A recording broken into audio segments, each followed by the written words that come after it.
Hello, and thank you for joining us for Show Me the Money, federal funding for humanities, research, and curriculum innovation. I'm Landy Watley, a program officer in the Division of Research at NEH, and I'm joined by my colleagues, Mary Macklem, also from the Division of Research, PC Fleming from the Division of Education Programs, and John Cox from the Office of Challenge Programs. Show Me the Money was designed to help you learn how the NEH can help support you and provide space for you to ask questions about the NEH and your research. With this in mind, there are two questions we want you to reflect on today. One, what research are you or other humanities faculty and staff engaged in on your campus? Two, what are your institution's goals for the humanities? May it be new programs, minors, or interdisciplinary initiatives. We hope you leave today with a better understanding of NEH grants and which one is right for you. Today, you'll learn what the NEH is and the kinds of projects we support. You'll also hear about some of our programs and how you can apply to those programs. Remember, we also want to hear from you. So take notes and have your questions ready for the Q&A. We're here to help you. Before we get started, here's a few things to remember today. You can ask your questions in the chat and we'll answer them during the Q&A after the video. You may also use the CC button to turn on closed captioning. And if you don't have the session handout, you can access it on the conference app, Hulu. The National Endowment for the Humanities is a federal agency founded in 1965 to support all areas of the humanities through project-based grants and fellowships using merit-based peer review. The NEH supports public and scholarly engagement with the humanities by making grants to nonprofit organizations and individuals. Our grantees are schools and universities, museums and libraries, teachers and scholars. Every year, the NEH awards around 750 grants, ranging from 6,000 to 600,000. The NEH supports research, education, preservation, and public programs in the humanities. Those areas include, but are not limited to, literature, linguistics and language, history, jurisprudence, comparative religion, history, criticism, and theory of arts, social sciences, and sciences employing humanistic methods. We also support projects in fields like anthropology and sociology, so long as they employ humanistic methods. So really, if you can make a case that your project is in the humanities, we encourage you to apply. If you're unsure if your idea or project falls within this definition, you can always talk to a program officer. Again, we're here to help you. The NEH offers more than 35 grant programs. Today, you'll learn about 3 of those programs. We'll start with Mary, who will be talking about the Awards for Faculty program in the Division of Research. Thank you so much, Landy, and thanks to everyone who's attending our session today. If we can help in any way, please be sure to reach out on email or phone or during the Q&A following the video. As Landy mentioned, the template or the worksheet we've got available for you to share your project ideas and interests. This slide lists all of the grant programs available through the NEH Division of Research. As you can see, research programs support both individual scholars and teams of scholars working on research projects that advance knowledge and understanding of the humanities. Typical activities include research in archives and libraries, fieldwork and ethnographic research, and writing and revising of books, monographs, editions, translations, and so on. But what about the money for humanities research, the title of our presentation? Awards in the research division range from the smallest individual award granted by the federal government, our summer stipends at $6,000 for 2 months research by an individual scholar, to the scholarly editions and scholarly translations grants, which can award up to $450,000, including matching funds, for 3 years' work by a team. We are the only division in the NEH to support individual scholars. Let's take a look at a few examples in the next slide. The Awards for Faculty at HBCU's program is one of several individual fellowship programs which support humanities research and writing.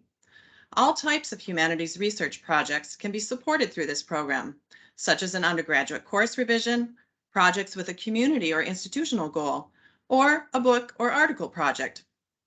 You can work full-time or part-time on your NEH project, and projects can be at any stage. All activities related to the project, research, writing, revision, travel to collections, ethnographic research, and so on, can be supported. In addition to the 3 books pictured here, a project called Urbanization, Urbanicity, and Wellbeing in the City of Baltimore by Professor Farhana Ferdous at Howard University will support revision of an undergraduate course and the research and writing of a peer-reviewed article on urban design in Baltimore. So there's a few examples of recipients of this award. Moving to the next slide, if you're working on a research project with other people, you might want to consider the NEH Collaborative Research Program. This program aims to advance humanistic knowledge by fostering scholarship that a single researcher could not accomplish working alone. You and your institution can lead a project that lasts up to 36 months and receive up to $250,000 of support, depending on the kind of project you are working on. This program supports international collaborations, convenings and conferences, manuscript preparation, and digital projects. And NEH encourages applications from Hispanic serving institutions, historically Black colleges and universities, and tribal colleges and universities. Pictured on this slide are 2 examples of awards made through this program. The first is a digital project on Civil War Washington, led by PI Kenneth Winkle at the University of Nebraska in Lincoln. And the second example is for a convening. This was led by PI Julie Green at the University of Maryland in collaboration with staff at the National Museum of African American History and Culture in Washington, D.C. This was a conference on how immigrants from Africa, the Caribbean, and Latin America have influenced African American culture and society since the mid-20th century. The last program, moving to the next slide, that I'll tell you about today is the Digital Humanities Advancement Grants. This program is offered through the NEH Office of Digital Humanities and supports innovative, experimental, or computationally challenging digital projects, leading to work that can scale to enhance scholarly research, teaching, and public programming in the humanities. This program offers 3 levels of funding, up to $350,000 for up to 36 months. An example of a project funded through this program is Freedom's Movement, Mapping African American Space in War and Reconstruction, led by Alicia McLeod at Rust College and Scott Nesbitt at the University of Georgia. The project brings together 3 digital projects focused on African Americans during the Civil War and Reconstruction through convening a meeting of scholars, genealogists, and technical experts to create a blueprint for next stages of collaboration. And with that, I'll turn it over to my colleague, PC. Thanks, Mary. The Division of Education Programs supports grants to strengthen humanities teaching in elementary, secondary, and higher education institutions. If you have a teaching-focused initiative on your campus, like a new minor or revisions to general education, then one of our grants might be for you. I'd encourage you to use our handout to sketch some ideas. Grants in the Education Division fall into 2 categories. Some of our awards support professional development. For example, we have 3 summer programs, 2 for K-12 educators and 1 for higher education faculty. And each project brings together a group of humanities educators for up to 4 weeks to study a particular humanities topic. These awards are often hosted by colleges or universities. This summer, for example, Morgan State hosted an institute for K-12 educators on the topic of founding Black mothers. If you're interested in hosting a summer program on your campus, I'm happy to talk about it. But for today, I want to focus on our other category of grants, which support programming at colleges and universities. The first I'd like to talk about is a grant called Humanities Connections, which supports collaboration between disciplines. A Humanities Connections project must include at least 1 humanities field and at least 1 non-humanities field, and should be for a curricular program. So we see lots of applications in collaborative areas like medical humanities, and also quite a few to revise general education requirements or to develop programming for first-year students that involves multiple disciplines. In one recent example, Xavier University used a grant to host workshops and develop courses in support of a digital humanities minor with a strong social justice component. And Alcorn State University enhanced their writing program by getting students to do field work in mycology, which is the study of mushrooms. The next grant I'll talk about, the Humanities Initiatives Program, actually has several grant lines, including one open only to HBCUs. Humanities Initiatives grants can support the creation or enhancement of humanities programs, resources, or courses. And as you can see from the examples, this grant supports a wide range of projects. Anything that impacts the humanities on your campus could potentially work for this grant. Humanities initiatives can support the creation of new minors or other curricular revisions, or you could support an archival collection like Howard University did recently, or you might create programs and resources built around a humanities topic, like Tuskegee's program about preeminent authors with ties to the university. And finally, I'm excited to share a new grant opportunity that will be available later this fall. This presentation is pre-recorded, and as of today, the details are tentative, but we anticipate announcing the award very soon. And by the time you watch this video in September, it should be live on our website. The new program, called Spotlight, will support the exploration and development of humanities projects at small to mid-sized institutions of higher education. The grant is designed to appeal to faculty or institutions that haven't received a lot of support from the NEH in the past, and that includes a lot of HBCUs. This grant features a simplified application, and it can support small projects, even the development of a single course. This will be our first year, and we anticipate being able to read drafts submitted to us by September 28th. The deadline for this program will most likely be November 2nd. And in fact, the NEH staff can read drafts for all the grants in the Division of Education programs. We post a draft deadline for each grant, usually about 6 weeks before the grant deadline. But you don't have to wait until then. You can contact us with a grant idea at any time, and we'd be glad to give you feedback and help you choose the program that's right for you. So that's the Division of Education. I'll turn things now to my colleague John to talk about challenge programs. Great, thank you very much, PC. I'd like to talk briefly about a different kind of NEH grant, the Infrastructure and Capacity Building Challenge Grant Program. Rather than fund specific humanities programs, these grants support the infrastructure that makes humanities programs possible.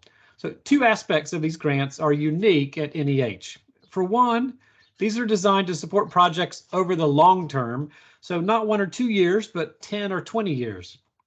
Secondly, NEH typically awards outright funds. So if you receive funding from the divisions of education or research or preservation and access or digital humanities, you receive the money from NEH to complete your project. In contrast, these challenge grants award matching funds. So recipients are required to do some fundraising too. This is an image, of back up there. This is an image of what we call our program landing page. All NEH grant opportunities have a landing page that includes basic information about the program, statistics about funding, the deadline for applications and draft reviews, and links to the notice of funding opportunity, the FAQs and sample applications and other related materials. The Infrastructure and Capacity Building Challenge Grants support two different types of projects. For one, we support capital projects, building construction, historic preservation, renovations, etc. So perhaps your college has a humanities center, but that center has no dedicated space on campus or has inadequate physical space for its goals. Your institution could apply for funding from us, and we can help fund the renovation of a building on your campus for that center. Or perhaps your university is renovating the library or expanding the university's museum and beginning a fundraising campaign to fund that expansion. The Infrastructure and Capacity Building Challenge Grants can often help not only supporting the physical work, but also encouraging new donors by increasing the impact of their gifts with the NEH matching funds. This program also supports digital infrastructure projects, helping existing digital repositories plan for and implement changes to make them sustainable over the long term. For instance, if you have a large digital archive currently held on a physical server, perhaps you want to hire a team and buy new equipment to move the archive to the cloud. This program could help you fund that work. As I mentioned, challenge grants give matching funds, not outright funds like other NEH programs. So fundraising is an essential component of these projects. How much funding do you have to raise? That depends upon the size of the request and the institution that you're applying from. Historically, the basic match for a challenge grant has been 3-to-1. So if you received $500,000 from NEH, you would be required to raise $1.5 million in third-party non-federal funds. However, certain types of institutions are offered special incentives, and HBCUs may request 1-to-1 matching regardless of the size of the grant. So an HBCU can currently request up to $1 million from NEH to be matched with another $1 million in non-federal third-party funds, not from the operating budget of the college or university, but in new gifts. I won't go into details here, but I did want to make sure you were aware of this special incentive. So if your institution is about to engage in a building project and/or a fundraising capital campaign, please contact me and we can discuss whether or not the project is a good fit for an NEH challenge grant. Hopefully you've made a note about an NEH grant that's right for you. If you type that grant, the name, into Google, you'll come to a page on our website devoted to that grant, the landing page that I mentioned earlier. In our presentations, we often explain how to navigate those pages and how to go about submitting an application. We haven't done so today, but you can refer to the April 2021 video that was linked earlier, and that link, and it's also linked on the last page, and that includes basic information about how to apply. We also hope that your next step is to talk to a program officer. For almost all of our programs, you can reach out to us to discuss your project and send us a draft for feedback before you submit it. On the last slide, you'll see our contact information.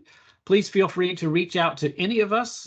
We are all more than willing to answer questions about our division or any other grant program at NEH, and to direct you to someone else if we can't answer the question. Again, we're happy to be sort of your first point of contact at the endowment.